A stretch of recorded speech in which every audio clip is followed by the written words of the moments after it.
There used to be a pond about half a mile away from my old house that I would commonly go fishing in. It was nicknamed Daryl's Pond. I still have no idea who Daryl was or why it was called that, but nobody owned it, so people would once in a blue moon go fishing there as well.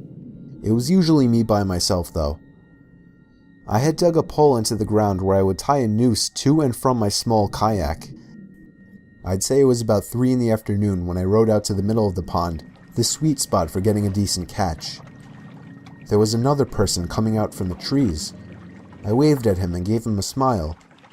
He hopped into a small boat floating by the edge of the pond and began to row over to me. As he got close enough where trying to speak to him wouldn't come off as obnoxious, I gave him a friendly, "Perfect day, isn't it?"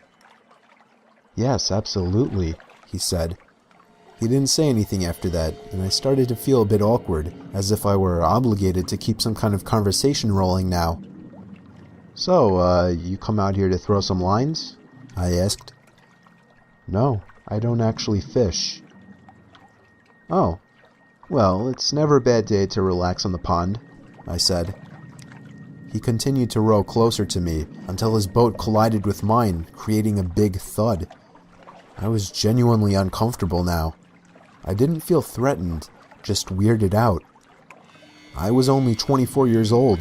This guy looked like he was late 40s or 50s.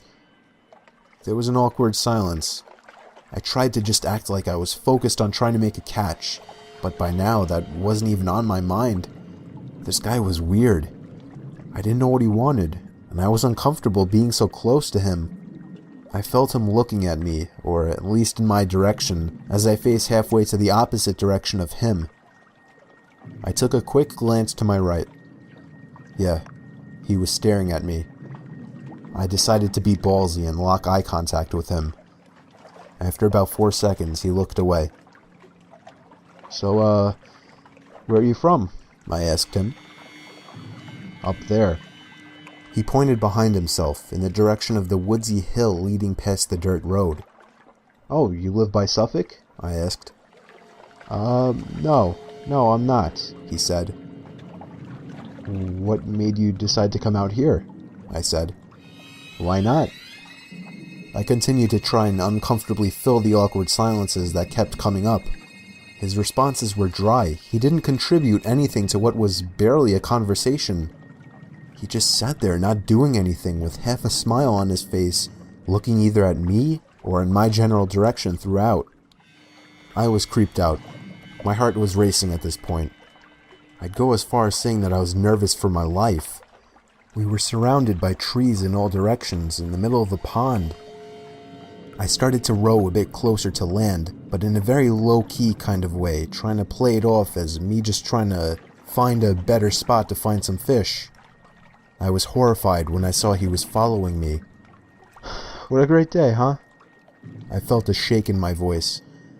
I got close enough to the edge of the pond where I finally told the man, "I think I'm gonna call it a day." I turned to see his reaction. He was still staring at me, but his smile was gone now. "I can't let you leave," he said. He lifted his flannel to expose a handgun sticking out of his jeans pocket. As soon as I could process what I was looking at, I dove out of the boat for land, ran the whole half-mile uphill through the woods back to my house, and locked every door and window as soon as I made it home. I pulled down the blinds to the dining room window, leaving it open just a crack for peeking outside undetected. It started to get dark out, and I left every light in the house off, still peeking out to the front yard, making sure I wasn't followed. The time came when I finally decided I wasn't followed. I realize now, like you, that not calling the police immediately was a huge mistake. I kept my bedroom windows open to let the room air out. My bedroom was on the second floor, so I wasn't worried about being watched through the window.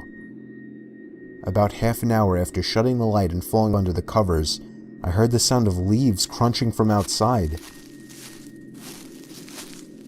I sat up to hear it more clearly. It was definitely something walking around out there. Normally I would assume it was a deer or a bear, but after what just happened, I was still in paranoia mode. I sat up as still as a statue, except for my shaking out of fear, waiting as the sounds of the steps stopped. "Hey buddy, you up there?" Are you trying to sleep? Sorry, I didn't mean to wake you. I felt like 100 pounds just fell directly onto my chest. It was the same voice. I knew it right away. I didn't make a sound. I crept out of the room quietly downstairs to the kitchen and grabbed the phone, practically crawling on my way out to avoid being seen through the open blinds. I called 911 like I should have earlier in the temporary safety of my bedroom. I made sure to whisper into the phone as I was still hoping that he hadn't yet heard or spotted me. 20 minutes felt like an hour as I sat behind my bed, waiting for the police to arrive in constant fear that I would hear glass breaking from downstairs, or a thud on the back door, or even just a voice again from down below my window outside. The police did a thorough investigation of the property in nearby woods, turning up nothing. They suggested I stay with a friend or a family member for a few days, and so I did. I never heard from or saw the man again, but I still moved a month later. I couldn't deal with the constant fear and paranoia of being watched through my windows. I feel much more comfortable fishing out by the bay now.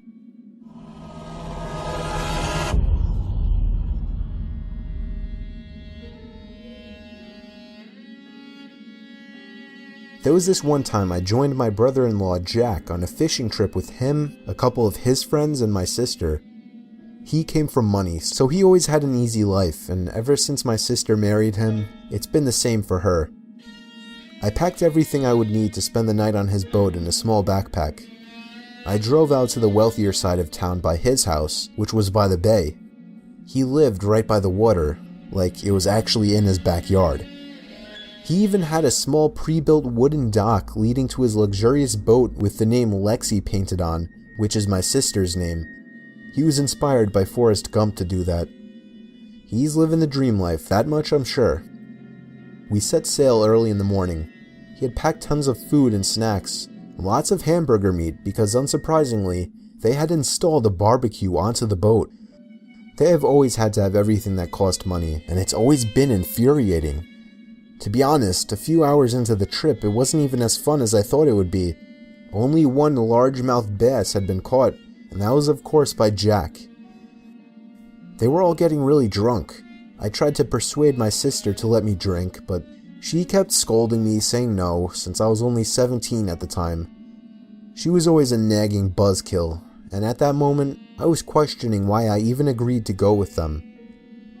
The only part of the trip I was enjoying was being able to relax and tan on the back deck of his unnecessarily large boat. The sky started to turn a beautiful orange as the sun began to set. Jack put the burgers on the grill, which to me seemed odd. 3 fish had been caught by that time, which would have been a perfect, more appropriate dinner, but I would definitely prefer burgers over fish, so I didn't complain. By the time we were done eating, it was dark out. There was something so calming yet unsettling about being in the middle of the ocean at night. It's almost like being in space. Nothing around you as far as the eye can see, and without your vessel, you'd be as good as dead. They were all insanely drunk and or high by now, blasting music and screaming and laughing. They eventually invited me to play Cards Against Humanity with them inside, so I did. I didn't have anything else to do anyway. There was an extra beer sitting on the counter by the small bar, so I just grabbed it. I was long past the point of caring now, and my sister was not in a state of mind to be nagging me anymore. About 3 beers in, I was finally able to loosen up and enjoy myself with a decent buzz. I had to lower the music a good amount earlier because I couldn't even hear myself talking. Jack and his buddies were completely shit-faced now. My sister was drunker than I'd ever seen her, but she wasn't quite as bad as them. It was fine though, they were all adults trying to have a good time, safe and secluded on a boat in calm waters, far from any land where they could cause anyone any harm. But things took a horribly unexpected turn. Over the now much lower music, me and one of Jack's friends noticed a noise coming from outside. I turned off the music completely. There was the sound of 2 men calling for help from outside. We all rushed outside, or at least I rushed, to the side of the boat. There, over the ledge, was a much smaller boat with 2 Indian men looking up at us. I asked them what the problem was. One of them told us they were out of food and gas and needed help. I looked at everyone else. I didn't feel too good about this situation, but everyone else was not even close to a correct state of mind where they should be making important decisions. I felt like I had the burden of deciding what to do. Jack told them to wait there while he went to get the ladder. He tripped on his way and dropped his bottle of beer. I figured I would hate myself if I chose not to help two stranded seagoers, so I helped Jack in carrying the ladder over to the edge and hooking it to the railing. The two men climbed up on board and thanked all of us.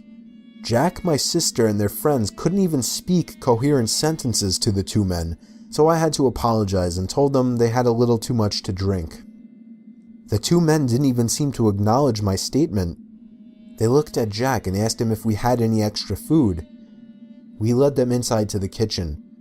Jack grabbed the leftover burgers from the counter and they shoveled them down. I didn't feel right about this situation. It made me uncomfortable. Jack clumsily handed them a jerry can full of gasoline, and the two men thanked us before climbing back down the ladder. I felt better now.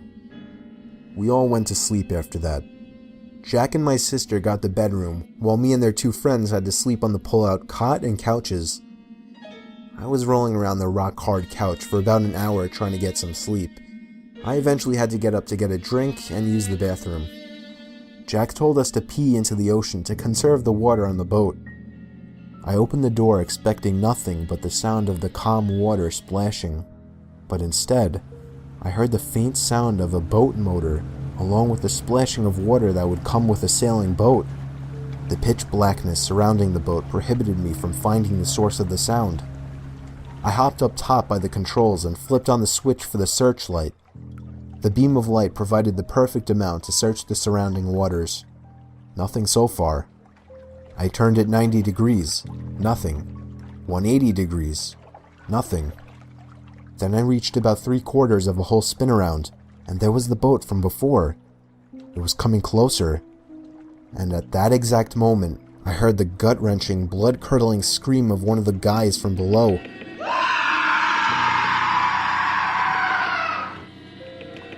I jumped all the way back down to deck level and ran back inside. One of Jack's friends was standing in the corner of the room, while the other was sitting up in reaction to the scream. That was followed by Jack and my sister bursting out of the bedroom to see what was going on.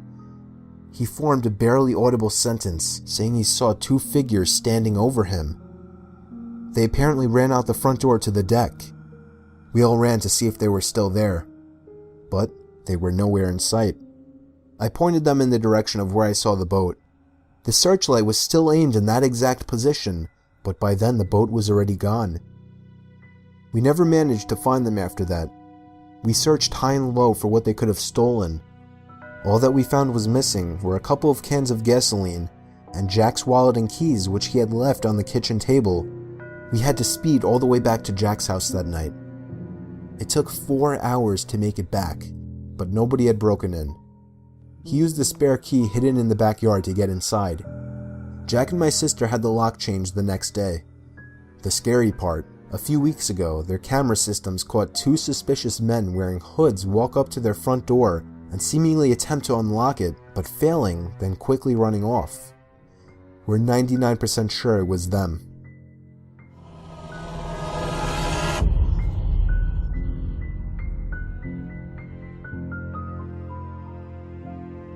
I was 21 years old and I was fishing with my 84-year-old grandfather for the first time. We took an hour-long drive from our suburban home to a more desolate part of the state. He always went fishing in this one particular lake that no one knew about, where he always managed to leave with coolers full of fish. My grandpa was a hardcore fisher, I'll say that right now. I never even knew there were different terms for the steps of fishing. He was throwing terms at me that I didn't understand left and right, even during the car ride there, which finally ended when we veered off the main quiet road and down about 2 miles of dirt trails. He parked his Jeep at the side of the trail, and from there we lugged a small boat through some dense forest. At 84 years old, my grandpa was no weakling. In fact, I was becoming exhausted from carrying the boat, but I didn't want to show him that by asking to stop for a break, because that would just be humiliating if he could lift it longer than I could. I'll skip ahead to when we were actually sitting in the boat fishing. So he just got done showing me how to actually get the line and the hook in the water. After that, he didn't say a thing. He seemed to be concentrating really hard on what he was doing. I turned around to ask him a question. He seemed to be leaning in, focusing on something in the water. He didn't respond to my question, so I just resumed concentration on the water. I turned around like 20 seconds later out of curiosity, and he was leaning even closer now. I thought something was wrong with him. I put my hand on his shoulder, and that's when I heard splashing sounds. My grandpa seemed to push something back into the water, and then yelled at the top of his lungs for me to paddle as fast as I could back in the direction we came. My heart was racing. I didn't know what happened, but I knew it was something bad. As soon as the boat hit the dirt, my grandpa was moving as fast as he could off the boat and back to the car. We left the boat and equipment behind. When we got to the car, he stepped on it down the trails. All the while I was screaming at him to answer me, to tell me what happened. He seemed to have to gather his thoughts before finally, 10 minutes into the drive, saying, "I was looking down into the water. I knew I saw something. It kept getting closer to the surface. It became clearer as it got closer, and I could swear I saw what looked like a face. And then it got even closer, and as I was leaning in to get a better look, something reached out and grabbed a hold of me." That was the most I could get out of him until a few weeks later when he tried his best to describe what he saw, and from the description he gave, I remember it sounding almost like he was describing a human face. Almost. Perhaps I remember best his single sentence. "All I know is, it wasn't no fish,